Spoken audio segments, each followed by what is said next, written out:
My twin sister drugged me on my wedding day, stole my dress and walked down the aisle to marry my fiancé. But one mistake during the Unity Candle ceremony exposed everything. My name is Sarah, and this is the story of how the person I trusted most tried to take my entire life. Stick with me while I share my story, and if it touches you, don't forget to support our channel by hitting that subscribe button, dropping a like and sharing it with the people you care about. Growing up, people always thought my twin sister Emma and I were inseparable. To outsiders we looked the same, but inside we couldn't have been more different. I was calm, easygoing and tried to avoid drama. Emma was intense. She always struggled with relationships, and it felt like every time she fell for someone, it ended in disaster. While I moved forward with my life, Emma seemed stuck, always comparing herself to me and finding ways to remind me she deserved more. The truth is, Emma never hid her jealousy. If I got good grades, she said the teacher liked me better. If I made new friends, she said I stole them from her. It was a constant pattern, but I thought it was just normal sibling rivalry. I never imagined it would grow into something so dark. Everything started to change when David, the man I love, asked me to marry him. He was my best friend turned partner, the one person who felt like home. When I said yes, I couldn't wait to share the news with my family. We were at Sunday dinner and I announced the engagement with the biggest smile on my face. Everyone clapped and cheered except Emma. She burst into tears right there at the table. At first, I thought it was out of happiness for me. But later that night she told me she had just been dumped again, her 5th breakup that year. She looked at my ring as she spoke, her eyes lingering too long, her voice bitter. "Why does everything always work out for you?" she whispered. That was the first time I saw something in her face that scared me. It wasn't sadness anymore. It was envy, deep and heavy, like she was blaming me for her unhappiness. From that night on, I noticed her watching me differently. Not like a sister, but like she was studying, taking notes, preparing for something. I had no idea then how far she was willing to go. Emma's strange behavior started small, and at first I tried to laugh it off. She would sit across from me at family dinners, staring while I talked as if she was memorizing the way I moved my hands or tilted my head. A week later she showed up at my apartment with the exact same haircut I had just gotten. When I asked about it, she smiled and said, "You always look so polished. I just want to be like you." It should have been flattering, but something about it made my stomach twist. David noticed too. One night he mentioned that Emma had been asking him a lot of questions about our relationship. He thought it was sweet, like she wanted advice for her own dating life. But I wasn't so sure. The way she looked at us, the way she hovered, it didn't feel like curiosity. It felt like obsession. Then there was the Tom incident.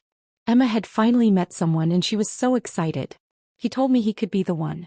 But on their very first date she snapped at the waitress because her straw was missing, accusing her of flirting with Tom. The poor guy was put off instantly, and within a week he ghosted her. Emma came to me in tears, ranting about how no one would ever love her the way David loved me.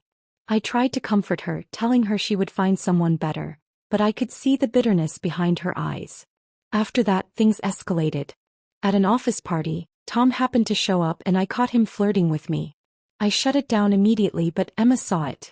The look on her face was terrifying, anger mixed with something I couldn't even name. It was like she blamed me for his interest, like I had stolen him without trying. That's when the transformation really began. She didn't just want to look like me anymore. She wanted to become me. She started grilling me about my skincare routine, borrowing my clothes without asking, and even practicing my smile in the mirror. I remember standing frozen in the doorway one night, watching her contort her face into my expressions. It didn't feel like sibling rivalry anymore. It felt like I was being copied piece by piece, until there would be nothing left that was mine. I told myself I was overthinking it, that Emma was just struggling and latching onto me for comfort. But deep down I knew something darker was brewing. Emma's obsession with me became harder to ignore after the Tom situation. For a short time I actually thought she had turned a corner. She was glowing when she told me about him, convinced that he was finally the one who would stay. I wanted so badly to believe it because, despite all her jealousy, she was still my twin. I didn't want her to be miserable. But her excitement didn't last. On their first date she lost her temper over something so small it was almost unbelievable. The waitress had forgotten to bring a straw with her drink. Instead of just asking politely, Emma snapped, her voice sharp and accusing. She told me later she thought the waitress was flirting with Tom, that she could see it in her eyes. Tom of course didn't see it that way. He told her she was being dramatic and that was pretty much the end of things. I was the one she came to when it fell apart. She sat on my couch, mascara streaked across her face, wailing about how no one would ever love her. She said, "Why does everything always work out for you, Sarah? Why do you get the guy who treats you like gold and I get nothing but men who run away?" I held her hand, told her she deserved love too and that she would find someone better. I meant it. But even as I spoke, she wasn't looking at me. She was staring at my engagement ring, her eyes narrowing like she was memorizing it. Then came the office party a week later. David came with me and Emma tagged along. Tom happened to be there and at one point he cornered me trying to flirt again. I pushed him away, making it clear I wasn't interested, but Emma had already seen. Her face twisted in anger as if I had betrayed her just by existing. She stormed out of the room without a word, and from that moment, I knew something inside her had snapped. The changes started small but unsettling. She cut her hair to match mine, not just similar but identical. She began asking endless questions about my skincare routine, my diet, my workouts. She said she just wanted to look as polished as me, but there was a cold determination behind her words. I tried to brush it off, but then came the moment that still makes my skin crawl. I was walking past her room late at night when I heard laughter. My laughter. Confused, I pushed the door open and froze. Emma was standing in front of her mirror, practicing my smile, my laugh, my exact expressions. For a full minute I just stood there watching her morph into me, her face twisting in ways that should have felt familiar but looked completely wrong. When she noticed me, she didn't even flinch. She just smiled, my smile, and said, "I'm getting better, aren't I?" I didn't answer. I couldn't. That was the moment I realized Emma wasn't just jealous. She was trying to erase me and step into my life. After that night with Emma in front of the mirror, I couldn't shake the uneasiness. I told myself she was just going through a phase, maybe even struggling more than I realized. But the more I tried to excuse her behavior, the stranger it became. I wanted to believe my sister wouldn't hurt me. I was wrong. It all came to a head one afternoon when my laptop crashed and I borrowed hers to finish a work spreadsheet. She handed it over reluctantly, muttering about private files, but I didn't think much of it. As I worked, I noticed a folder on her desktop labeled Notes. Something about it caught my eye. Curiosity got the better of me and I opened it. My blood went cold. Inside were dozens of spreadsheets, all neatly color-coded. At first I thought it was work stuff. But when I opened one, I realized what it really was. She had been documenting everything about me and David's relationship. Every detail. Our pet names highlighted in blue. Inside jokes marked in green. Intimate details about our private life in red. There were even notes about the way David and I held hands, the way we kissed, what time we usually went for walks. It was my entire relationship broken down into data, like she was studying for an exam. My stomach flipped. I felt sick. This wasn't just jealousy anymore. This was obsession. I stormed downstairs, laptop in hand, ready to show my parents. They had to see how unhinged she was. But when I confronted her in front of them, she immediately burst into tears. "Why is Sarah making me feel crazy?" she sobbed, clutching at my mom's arm like a wounded child. "I just wanted to be close to her. Why is she so mean to me?" And just like that, I was the villain. My dad gave me a look that made me feel like I was the crazy one. My mom sighed and said I was overreacting. "She's your sister," she reminded me. "You've been so focused on the wedding, maybe you're seeing things that aren't there. Don't be a bridezilla, Sarah." Bridezilla. The word stung. I wanted to scream, to shake them, to show them the evidence. But Emma was still crying, painting herself as the victim, and my parents wrapped their arms around her instead of me. I stood there, laptop clutched to my chest, completely speechless. For the first time in my life, I realized no one in my family believed me. No matter how strange or dangerous Emma's behavior became, they would always see me as the dramatic one and her as the fragile twin who needed protecting. That night, I sat in my room staring at the spreadsheets I had copied to a flash drive.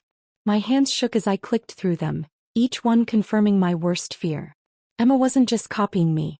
She was planning something. She wasn't content being my sister anymore. She wanted my life. After my parents brushed me off, I tried to convince myself that maybe I was overreacting. Maybe Emma was just lost and lonely, and this was her messed up way of trying to feel closer to me. But deep down I knew better. She wasn't just copying me anymore. She was slipping into my life wherever she could. It started at work. One Monday morning, a coworker pulled me aside and said they hoped everything with my family emergency was okay. I blinked, confused. I hadn't had any emergency. When I asked what they meant, they told me I'd come in the week before and said I had to leave suddenly. Only I hadn't been there. Emma had. Pretending to be me. It didn't stop there. She showed up more than once, using my projects, my knowledge, even details from conversations I'd had with colleagues. People thought it was me. At first I thought maybe they were mistaken, but then my boss asked if I was feeling stressed because I'd been acting different lately. That's when it hit me. She wasn't just impersonating me for fun. She was actively trying to replace me. And then she went after David. I was at home one afternoon when my phone buzzed with a text from him. "I can't believe I ran into you today. I love our little moments." My stomach dropped. I hadn't seen him all day. When I asked him what he meant, he looked at me like I was losing my mind. "Babe, we had lunch. You ate half my sandwich," he said, completely serious. I shook my head. "David, that wasn't me." But he didn't believe me. He touched my face, concern in his eyes, and said maybe the wedding stress was making me forget things. I wanted to scream. Instead, I showed him the texts again, hoping it would click, but he just grew more worried, not suspicious of Emma, worried about me. I even showed my mom, desperate for someone to finally see the truth. For a second I thought she did. Her face fell as she read the messages, and she promised she'd get Emma tested for something. It wasn't the validation I wanted, but at least it was a start. Still, no one truly grasped how dangerous this was becoming. They all thought Emma was just troubled, maybe unstable, but harmless. I knew better. By then, Emma had everything memorized. My schedule, my habits, my routines. She knew what I ordered at my favorite cafe, what jokes I told my coworkers, even how I teased David when he mispronounced movie quotes. She was studying me, practicing me, and perfecting me. And the more I realized how far she was willing to go, the more I understood something terrifying. She didn't just want to be like me. She wanted to erase me completely. The morning of my wedding should have been the happiest day of my life. I woke up nervous but excited, knowing I was hours away from marrying David. My bridesmaids were buzzing around the suite, helping with makeup and hair, while my mom fussed over the flowers. For a moment everything felt right. Until Emma walked in. She looked radiant, too radiant. She carried a chilled bottle of champagne and a tray of strawberries, her smile wide and sweet. "For the bride," she said, her tone light, almost playful. My stomach tightened. I hadn't wanted her here, not after everything, but my parents had insisted. "She's your twin. He's getting better. Don't shut her out on your big day." I forced a smile and took the glass she handed me. My hands shook slightly, nerves mixing with unease. Emma clinked her glass against mine. "To love," she whispered, her eyes shining in a way that didn't feel right. The first sip was fine, refreshing even. But she kept refilling it. "Hydration is important for photos," she joked, pushing the glass back into my hand each time I set it down. By the third, the room began to tilt. My bridesmaids had stepped out for pictures, leaving just the two of us. My head grew heavy, my tongue thick. I blinked at her, confused. "Emma, what are you doing?" She leaned closer, steadying me with false concern. "Shoo. Just relax. You've done enough. I'll take it from here." That's when I noticed what she'd brought with her, a garment bag. She unzipped it slowly, almost lovingly, revealing a perfect copy of my wedding dress. My stomach lurched. "No." I tried to stand, but my legs buckled beneath me. Emma crouched, brushing a strand of hair from my face. "I've practiced everything," she said calmly, like she was discussing the weather. "Your walk, your laugh, even how you look at David. He won't know the difference." Tears blurred my vision. "You can't," I slurred. He smiled, my smile. "I already am." The world spun faster and I collapsed against the bathroom door. She dragged me inside and locked it behind us. Cold tile pressed against my cheek as I slipped in and out of consciousness. From the suite outside I heard voices. David's, my mother's, Emma's, mimicking mine perfectly. And then silence, followed by the click of heels as Emma returned. She was wearing my dress now, every detail perfect. She leaned over me, her face a mirror of my own. "Wish me luck," she whispered. The door locked again. I was left on the floor, weak, helpless, and terrified. My wedding was beginning, and Emma was walking down the aisle in my place. I woke up to the muffled sound of music and laughter drifting from the garden outside. My head was pounding, my limbs heavy, but the reality hit me instantly. Emma was out there in my dress walking toward David. My wedding was happening without me. I pushed myself up against the bathroom wall, but my legs felt like lead. Panic surged through me, clearing some of the fog. I rattled the door handle, pounding my fists against the wood. Help! Somebody help me! My voice was weak, slurred, but I screamed until my throat burned. No one came. The music outside drowned me out. Tears stung my eyes as I imagined David standing at the altar, smiling at her, believing it was me. I couldn't let this happen. I forced myself to my feet, clutching the counter for balance. My reflection in the mirror was a nightmare. Makeup smudged, hair falling loose, my eyes red and swollen. I barely recognized myself. My heart hammered as I scanned the room for anything that could help. That's when I spotted the small window above the shower. It was narrow, but it was my only chance. I dragged a stool over, nearly collapsing twice before hoisting myself up. My arms shook as I shoved the window open, the cool air rushing in. The sounds of the ceremony were clearer now. The officiant's voice, David's deep laugh, Emma's soft imitation of mine. My stomach flipped. They were at the vows. Adrenaline pushed me forward. I squeezed through the window, scraping my arms and snagging my slip on the frame, but I didn't care. I tumbled into the garden behind the venue, landing hard on the grass. Pain shot through my ankle, but I bit down on a scream and forced myself up. I stumbled toward the ceremony, each step fueled by fury and heartbreak. My dress was gone, my appearance a mess, but I had to stop this. As I rounded the corner, I saw them. Emma standing at the altar, veil over her face, David holding her hands, smiling down at her. The officiant's voice rang out, "Do you, David, take Sarah?" "No." The word ripped from my throat, raw and desperate. Heads turned. Gasps filled the crowd as I staggered forward, barefoot, bruised, trembling. "She's not me!" I screamed. Emma froze, her smile faltering, but she quickly composed herself.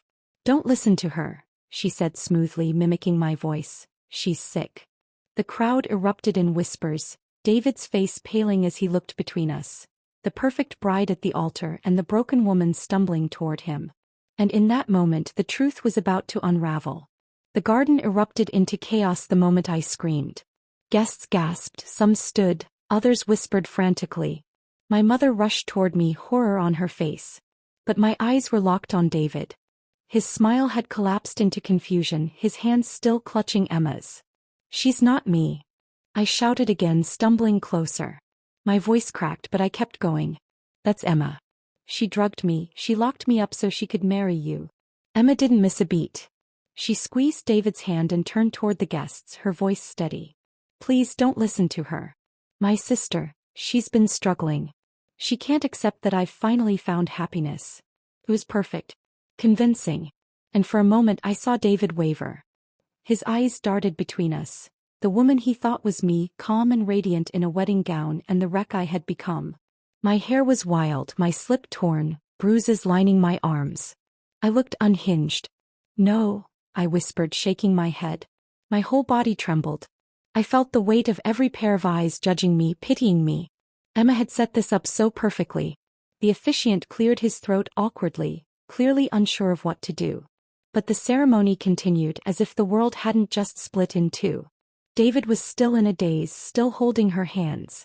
And then came the unity candle. The moment Emma reached for the taper, I knew.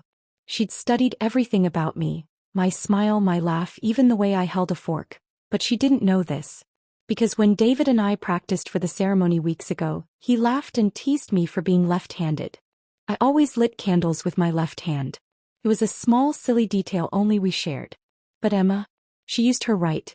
I stepped forward, voice breaking but strong enough to cut through the murmurs. "David. Look at her hand." David froze. Emma lit the candle effortlessly, but her posture was wrong. Her movements stiff, rehearsed. His eyes widened. I saw recognition flicker. "Sarah's left-handed," he whispered, his gaze snapping to me. Emma's mask cracked for the first time. Just a flicker, but enough. "She's lying." Emma snapped, her voice rising an octave. "She's jealous, she always." "Stop," David said firmly, pulling his hand away. His eyes searched my face. The mess of me, the desperation, the truth in my trembling body. "That's not you." The silence that followed was suffocating. The guests were stunned, Emma's face twisted with panic, and for the first time hope surged in me. The web she had spun was unraveling, and everyone was finally seeing it. Emma's face twisted, all the sweetness gone. She stepped back from David, her hands trembling as the room filled with uneasy whispers. My mother gasped, clutching her chest, while my father just stood frozen. For the first time, people weren't looking at me with pity. They were staring at her. "David, please," Emma stammered, her voice cracking. "You know it's me. He's sick. He's obsessed. She wants to ruin everything." But the words sounded wrong. Forced. David turned toward me. His eyes searched mine like he was piecing together a puzzle. He stepped closer, reaching out slowly as if afraid I might vanish. "Sarah, it really is you, isn't it?" I nodded, tears streaming down my face. "It's me, David. She drugged me. She locked me in the bathroom.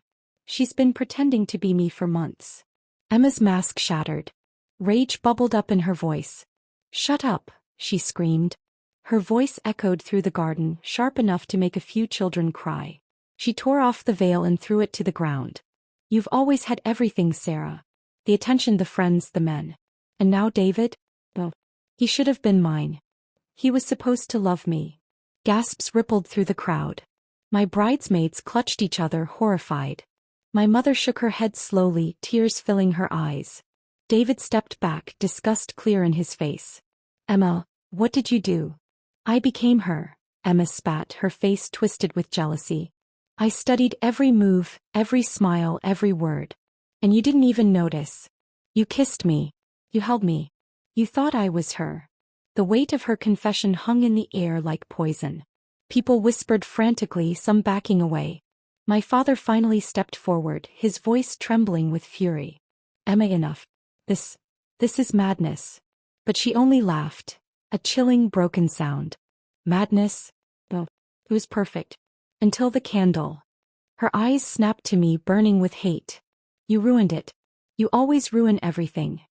David moved instantly, stepping between us, shielding me with his body. His voice was firm, unshakable.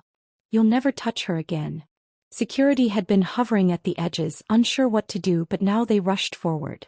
Emma thrashed as they grabbed her arms, screaming my name like a curse. "Sarah, you don't deserve him. You don't deserve any of this." Her voice grew smaller as they dragged her away, her screams echoing into the distance. The garden was left in stunned silence. David turned back to me, his hands shaking as he cupped my face. "I'm so sorry," he whispered, eyes wet. "I should have seen it. I should have known." I collapsed into him, sobbing with relief. For the first time, everyone believed me. Emma's game was over. The guests were silent after Emma was dragged away. I stood there in my torn slip, my hair wet, my hands trembling. For the first time, no one looked at me like I was the crazy twin. They finally saw the truth. David held me tightly, whispering over and over that I was safe now. My parents approached, their faces pale. My mother's hands shook as she reached for me. "Sarah, I'm so sorry. We didn't believe you." I wanted to scream at them, to demand why they had chosen Emma's lies over my truth. But I was too exhausted. All I could do was nod. The betrayal still burned, but at least now they knew. The wedding couldn't go on as planned. Guests were ushered out quietly, whispering about what they had just witnessed. My dream day had been shattered, replaced with a nightmare no one could ever forget. But as I sat with David in the empty hall, he squeezed my hand and said, "We'll have our day. Just you and me. No one else." Emma was taken for psychiatric evaluation that night. My parents begged me to forgive her, but I knew some wounds don't heal. She hadn't just tried to steal my fiancé, she tried to erase me. In the weeks that followed, David and I planned a small private ceremony. No crowds, no drama. Just us and a few close friends. When I walked toward him in my dress, no one doubted who I was. No one could mistake me for Emma again. Looking back, I realized Emma's obsession wasn't just about love. It was about identity. She wanted my life because she hated her own.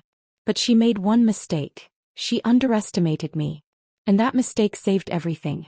Do you think I was right to walk away from my family after everything Emma did? Or should I have given them another chance?